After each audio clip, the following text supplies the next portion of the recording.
தமிழக நாட்டார் தெய்வ வழிபாட்டு மரபில் தாய் தெய்வங்களுக்கு மிக உயர்ந்த இடம் உண்டு. தாய்மையின் தெய்வீக வடிவமாக போற்றப்படுபவர் பேச்சியம்மன். பேச்சியம்மனை பற்றி பேசும்போது பலருக்கும் முதலில் எழும் கேள்வி பேச்சியம்மன் யார் என்பதாகும். ஐயனார், மதுரை வீரன், காத்தவராயன் போன்ற நாட்டார் தெய்வங்களை பற்றி பேசும்போது அவர்கள் மனிதர்களாக வாழ்ந்து பின்னர் தெய்வமாக உயர்ந்தவர்கள் என்ற கதைகள் கிடைக்கின்றன. ஆனால் பேச்சியம்மனை பொறுத்தவரை அத்தகைய ஒரு வரலாறு இல்லை. இதுவே பேச்சியம்மனை மற்ற நாட்டார் தெய்வங்களிலிருந்து வேறுபடுத்துகிறது. பேச்சியம்மன் ஒரு மனிதர் தெய்வமாக மாறியவர் அல்ல, மாறாக மக்கள் மனதில் உருவான ஒரு தாய் சக்தியின் தெய்வீக வடிவமாக அவர் கருதப்படுகிறார். அதனால்தான் பேச்சியம்மனை பற்றிய கதைகள் ஊருக்கு ஊர் மாறுபடுகின்றன. ஒவ்வொரு கிராமமும் தங்களுக்கென ஒரு கதையை சொல்கிறது. ஆனால் அந்த கதைகள் அனைத்திலும் பொதுவாக காணப்படும் கருத்து ஒன்று உண்டு. அது தாய்மை, அது பாதுகாப்பு, அது குழந்தையின் நலம். பேச்சி என்ற சொல்லின் தோற்றத்தை பற்றி பல கருத்துக்கள் கூறப்படுகின்றன. இவற்றில் மிகவும் பரவலாக கூறப்படும் கருத்து பேய்ச்சி என்ற சொல்லிலிருந்து பேச்சி உருவானது என்பதாகும். இன்று நாம் பேய் என்ற சொல்லை கேட்டாலே உடனே தீய ஆவி, அச்சுறுத்தும் உருவம், இருள் போன்றவற்றை நினைக்கிறோம். ஆனால் பழந்தமிழில் பேய் என்பது கண்களுக்கு புலப்படாத சக்தியை குறிக்கவும் பயன்படுத்தப்பட்டது. மனிதனை விட அதிக ஆற்றல் கொண்ட ஒரு சக்தி, இயற்கைக்கு அப்பாற்பட்ட சக்தி, மர்மமான தெய்வீக ஆற்றல். இந்த பொருளில்தான் பேய்ச்சி என்ற சொல் பயன்படுத்தப்பட்டிருக்கலாம் என்று சில ஆய்வாளர்கள் கருதுகின்றனர். அதாவது பேய்ச்சி என்பது அமானுஷ்ய சக்தி கொண்ட தாய் என்ற பொருளை தருகிறது. காலப்போக்கில் மக்கள் வழக்கில் பேய்ச்சி என்பது பேச்சி என்று மறிவிருக்கலாம். மற்றொரு நாட்டுப்புற விளக்கம் மிகவும் சுவாரஸ்யமானது.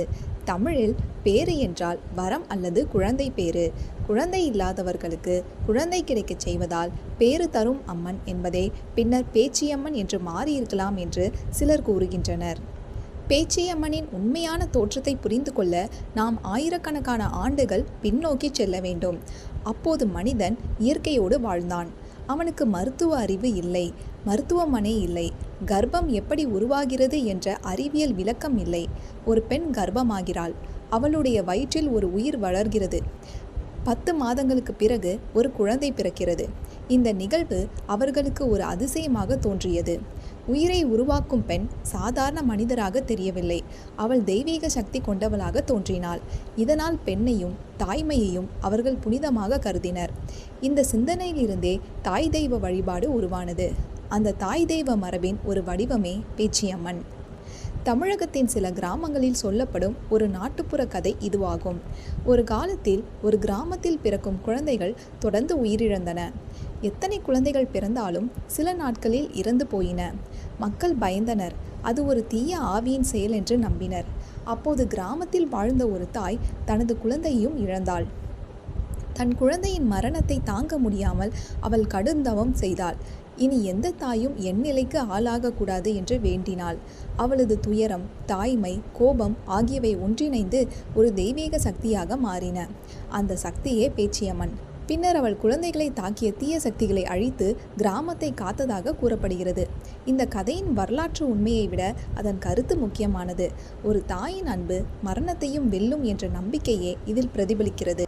சில கோவில்களில் சொல்லப்படும் புராண கதை வேறுபட்டதாக உள்ளது. உலகில் குழந்தைகள் மற்றும் கர்ப்பிணி பெண்களுக்கு பல துன்பங்கள் ஏற்பட்ட போது தேவர்கள் சிவபெருமானிடம் முறையிட்டனர். அப்போது சிவபெருமான் பார்வதி தேவியை நோக்கி உலகில் பிறக்கும் குழந்தைகளையும் தாய்மார்களையும் காக்க வேண்டும் என்று கூறினார். பார்வதியின் உக்கிர சக்தியிலிருந்து ஒரு புதிய தெய்வ வடிவம் தோன்றியது. அவளே பேச்சியம்மன்.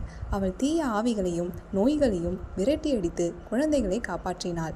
இதனால் குழந்தைகளின் காவல் தெய்வமாக விளங்கினாள்.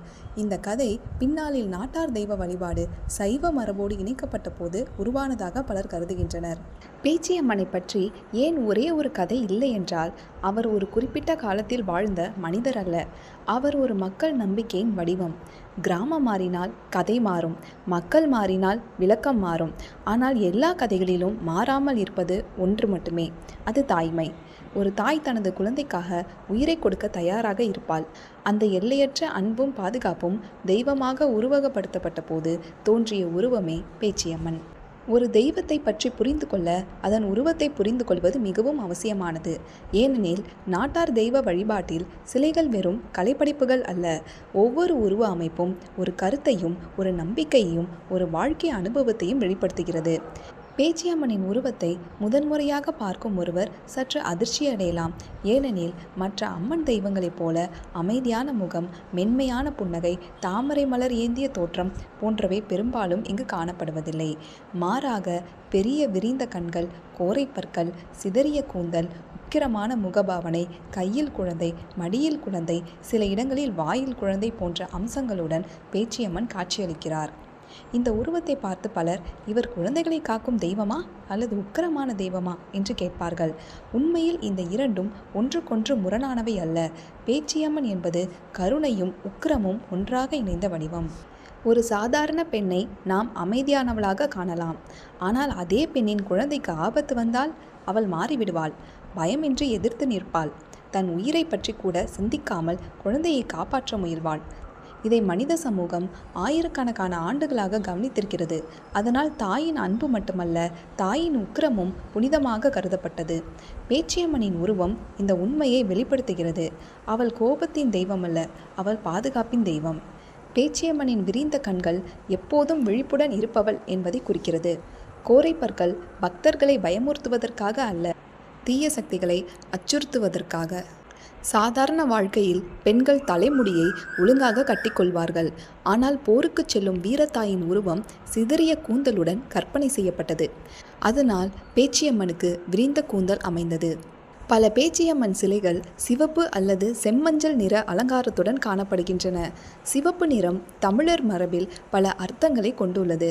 உயிர், இரத்தம், ஆற்றல், தாய்மை, வீரியம் என்பவற்றின் அடையாளமாக அது கருதப்படுகிறது. சில பேச்சியம்மன் சிலைகளில் ஒரு குழந்தை அம்மனின் வாயில் காணப்படும்.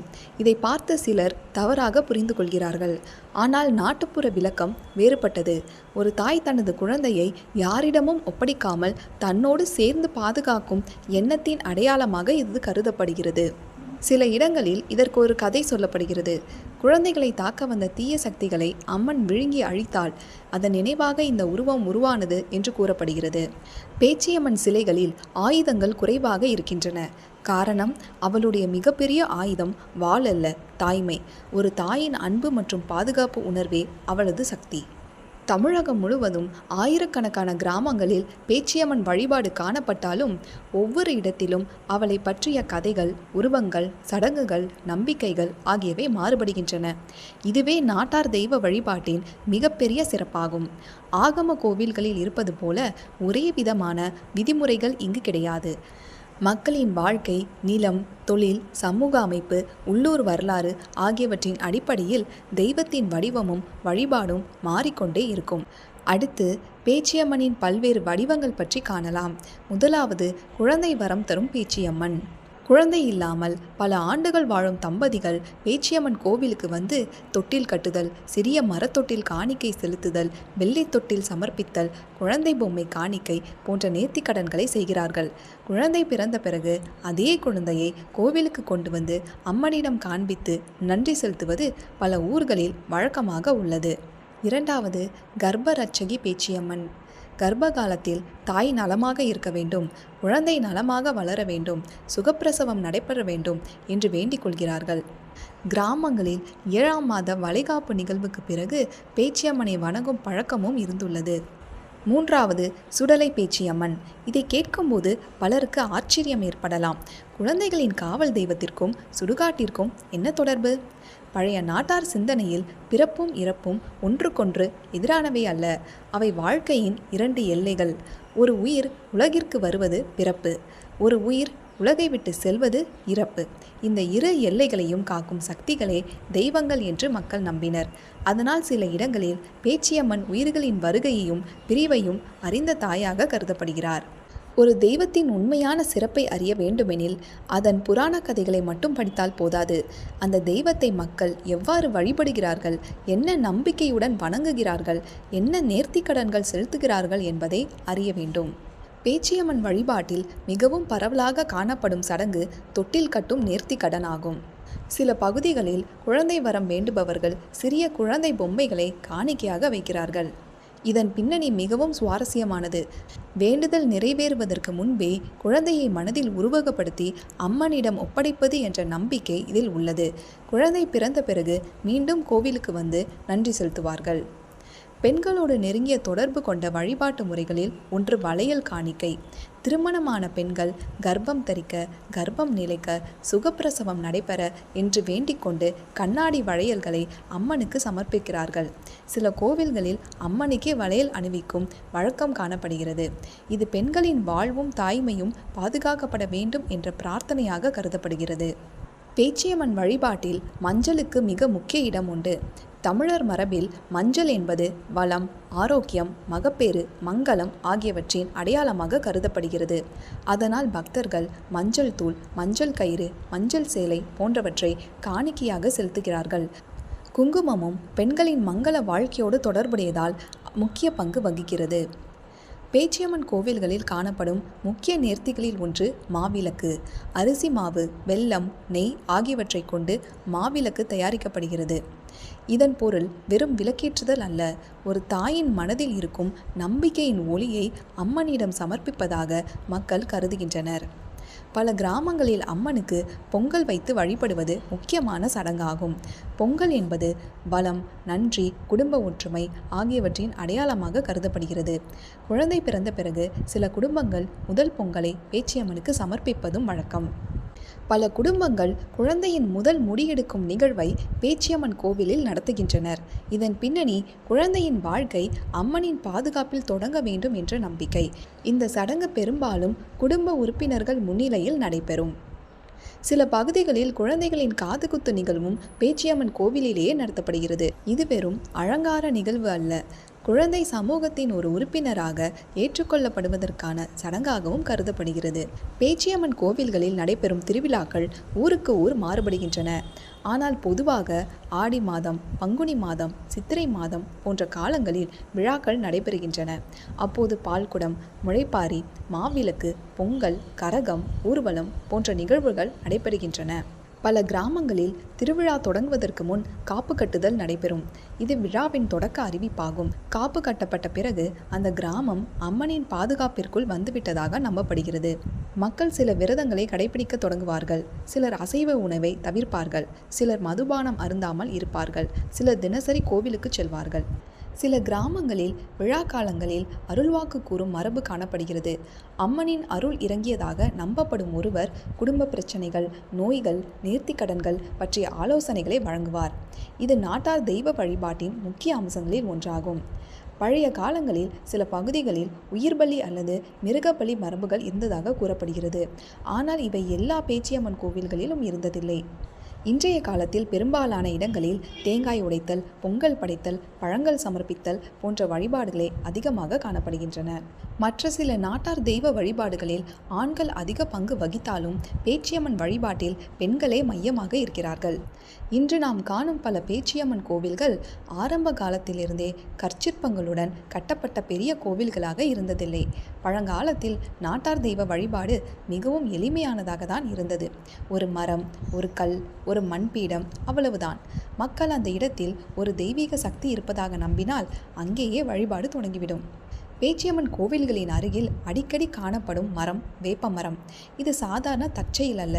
தமிழர் மரபில் வேப்பமரம் புனிதமாக கருதப்பட்டது. அதன் மருத்துவ குணங்கள் மக்களுக்கு நன்கு தெரிந்திருந்தன. கர்ப்பிணி பெண்கள், புதிதாக பிறந்த குழந்தைகள் நோய்களில் இருந்து பாதுகாப்பு போன்ற விஷயங்களோடு வேப்பமரம் தொடர்பு படுத்தப்பட்டது. அதனால் குழந்தைகளின் காவல் தெய்வமான பேச்சியம்மன் அருகில் வேப்பமரம் இருப்பது இயல்பாக ஒன்றாக மாறியது. சில ஊர்களில் வேப்பமரமே அம்மனின் இருப்பிடமாக கருதப்படுகிறது. மரத்தை சுற்றி மஞ்சள் கயிறு கட்டுதல், தொட்டில் கட்டுதல் போன்ற பழக்கங்கள் இன்னும் தொடர்கின்றன. ஆக பேச்சியம்மன் என்பது வெறும் ஒரு கிராம தெய்வம் மட்டுமல்ல, தமிழர் தாய்மை மரபின் உயிருள்ள அடையாளம். தாய்மை இருக்கும் வரை பேச்சியம்மன் வழிபாடும் தொடர்ந்தே இருக்கும்.